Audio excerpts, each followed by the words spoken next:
यानंतर एक breaking news पाहूयात कोल्हापुरातून।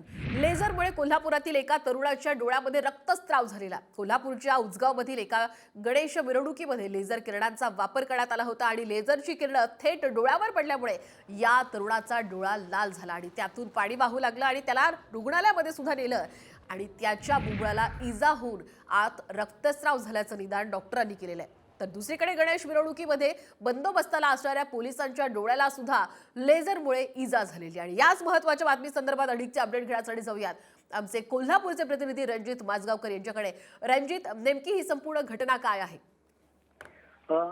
काल सायंकाळी कोल्हापूर शहरातल्या विविध भागांमध्ये गणेश आगमन मिरवणुकीचं आयोजन करण्यात आलं होतं।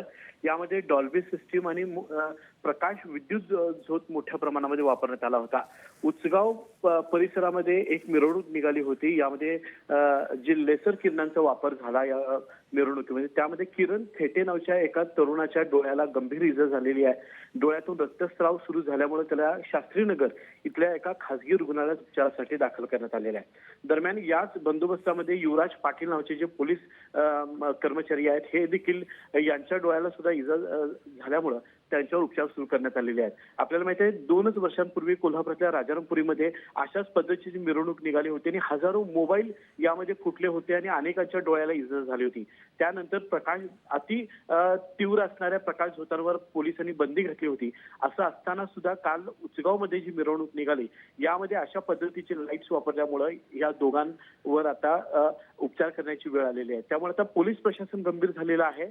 या मिरवणुकीमध्ये ज्या मंडळाने अशा पद्धतीचे विद्युत झोत वापरलेले आहेत त्यांच्यावर आता पोलीस काय कारवाई करतं याच्याकडे सर्वांचं लक्ष अगदीच हे प्रकरण अतिशय गंभीर आहे। लेझर विषयी कडक नियम असून सुद्धा आता पोलिसांनी मात्र यावर काय कारवाई करतील हे पाहणं महत्त्वाचं असेल। धन्यवाद रणजित, आपण दिलेल्या संपूर्ण अपडेटबद्दल।